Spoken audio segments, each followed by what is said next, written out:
We've been to the moon, we've photographed black holes, we've explored Mars, but the ocean? We've only explored 5%. The remaining 95%? Complete darkness. And what lives in that darkness is unlike anything you've ever seen. Today I'm taking you down to where sunlight never reaches, where pressure crushes human bones, where nightmare creatures become reality. The Bloop. A sound echoes through the Pacific. Louder than any whale, louder than any submarine. Something massive just moved in the dark. This was the Bloop. In 1997, underwater microphones picked up an ultra-low frequency sound. It traveled over 5,000 kilometers. No known animal could produce it. Scientists traced it to a remote point near Antarctica. The ocean there plunges 7 kilometers deep. Sunlight has never touched that floor. Then the sound vanished and was never recorded again. Theories exploded overnight. Some said iceberg, some said volcanic rift. But the sound pattern matched living creatures. It had the signature of biological movement. Whales communicate at 1525 hertz. The Bloop registered at nearly 200 hertz. That means something enormous. Larger than a blue whale. Larger than anything we've classified. Deep sea gigantism is real. Squids grow to 13 meters, sharks to 18. But what if something down there grew to 50? The Bloop's frequency suggested a body cavity the size of a city block, and it only surfaced once. Its opponent? Human curiosity. We sent submarines. We dropped sensors. We mapped the trench with sonar, but the deep sea covers 65% of Earth. We've explored less than 5%. Whatever made the Bloop could be anywhere, hiding, waiting, feeding in the eternal black. Imagine this. A research vessel floats alone at night. The crew monitors their screens. Suddenly, a shape appears on sonar. Massive, rising. The water around the hull begins to churn. A low rumble vibrates through the steel, then silence. The shape descends. Gone. Look, one sailor swears he saw a shadow pass beneath the moon's reflection, larger than the ship itself. The Bloop was never heard again, but its recording still exists. Marine biologists play it in lectures, filmmakers use it in horror soundtracks. It's the ultimate unsolved mystery, because deep down we know the ocean hides things we'll never understand. And some mysteries are better left buried, in the crushing cold, in the endless dark. But if you think a giant sound is scary, wait until you meet the thing with a mouth like a bear trap and teeth like needles. The Fangtooth Fish. Teeth longer than its own head pierce through flesh. A jaw designed for one thing, to never let go. This is the Fangtooth. It lives 5,000 meters below the surface. No light, no mercy. Water pressure here crushes human bones like crackers. The Fangtooth hunts by sensing vibrations. Its eyes are tiny, useless in the void. But it doesn't need to see. It feels its prey dying.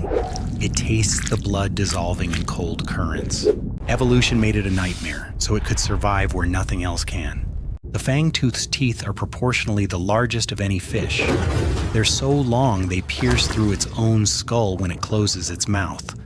Special sockets in the brain case hold them. It swims with its mouth open, always ready. Its skin is black, blacker than the surrounding water. It's invisible until it strikes. Scientists call it Anoplogaster cornuta. Fishermen call it the ogre fish. It grows to only 18 centimeters, but in the deep sea, size means nothing. Aggression is everything. It attacks prey twice its size. It bites, it holds, it waits for death. Its true enemy? The rising ocean. Climate change is warming the deep. The Fangtooth's cold, adapted body can't regulate heat. Oxygen levels are dropping. Its hunting grounds are shrinking, but it won't go extinct quietly. It's already moving, migrating upward, closer to coastal shelves, closer to us. Picture this. A fisherman hauls up his net at dawn. The catch is strange, writhing. He reaches in, something bites clean through his glove, through skin, through tendon. He screams and yanks his hand back. A small black fish dangles from his finger. Its teeth teeth locked in. He has to pry it off with pliers. The fish dies on death, but his jaw stays clenched, even in death, even when there's nothing left to fight. The Fangtooth is still out there, millions of them, patrolling the abyss. They've survived for 50 million years. They've outlasted dinosaurs, outlasted ice ages. They are the ultimate proof that nature doesn't reward beauty. It rewards brutality. And down there in the crushing dark, brutality is king. But teeth are nothing compared to what happens when you meet something that's already dead and still hunting. The zombie worm, Osedax. A whale carcass falls through darkness. 30 tons of rotting flesh. Something rises from the mud to feast. No mouth, no stomach, just hunger. This is the zombie worm. Its scientific name is Osedax bone eater. It was discovered in 2002. Before that, no one knew how whale bones disappeared on the seafloor. Now we know. The worms dissolve them. They bore inside like living drills. They secrete acid that melts through calcium. They have no digestive system. Instead, bacteria living inside their bodies break down the bone. The worm absorbs the nutrients, a grotesque symbiosis. When the first whale fall was filmed, scientists saw the bones moving. The zombie worm's body is thin, blood red, translucent. It looks like a severed vein pulsing in the water. Females anchor to the bone. Males are microscopic. Thousands live inside a single female's body, breeding, parasitizing the parasite. The female sends out root-like tendrils. They spread through the skeleton like veins of infection. Within weeks, a single whale bone hosts millions of worms. They strip it clean, leave it hollow, a cathedral of death. Then they wait for the next body to fall. Oh Their no, enemy? my whale Time. stocks! Whale populations are crashing. Fewer whales mean fewer falls. The deep-sea ecosystem depends on these corpses. Without them, the worms starve. But they've adapted. They've been found on fish bones, seal bones, even ancient plesiosaur fossils. They've been eating the dead for millions of years. Imagine this. A submarine descends to a whale graveyard. Ribs jut from the sand like cathedral arches. The pilot shines a light on one. The bone is alive, covered in red tendrils, writhing, pulsing. The camera zooms in. Each worm is surrounded by a halo of smaller parasites, feeding on the feeder. The pilot feels his stomach turn. This is what the end looks like. Nature recycling itself. Nothing wasted, nothing sacred, just consumption. Endless, efficient, beautiful in its horror. The zombie worm never stops. It never sleeps. It transforms death into life. It proves that even in the deepest grave, something is always watching, always waiting, always hungry. And when you die at sea, you don't rest in peace. You become the feast. But at least the zombie worm waits for you to die. The next creature, it doesn't wait for anything. The colossal squid. Eyes the size of dinner plates stare through the black.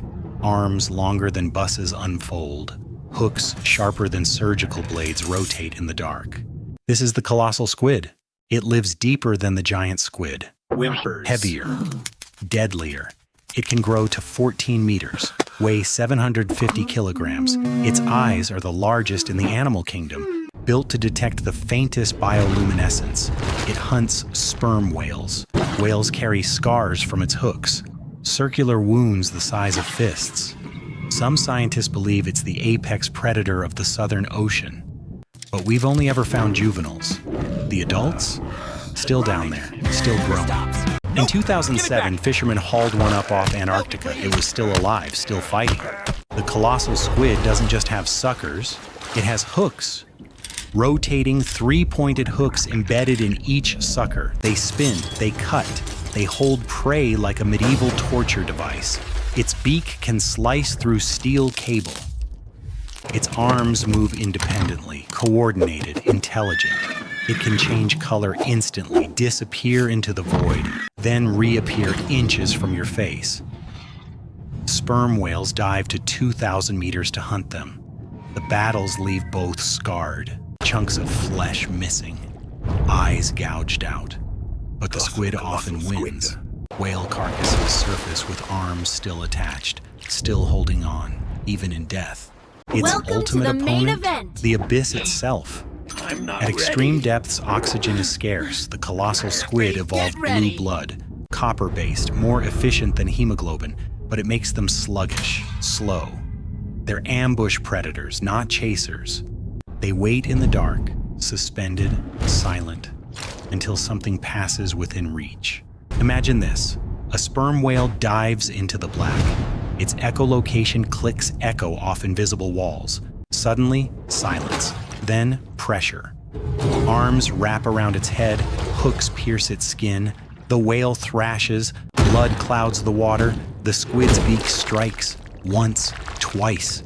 The whale's jaw cracks. But it doesn't retreat. It bites down. Hard. The squid's mantle ruptures. Ink explodes into the water. Both creatures spiral downward, locked together, dying together.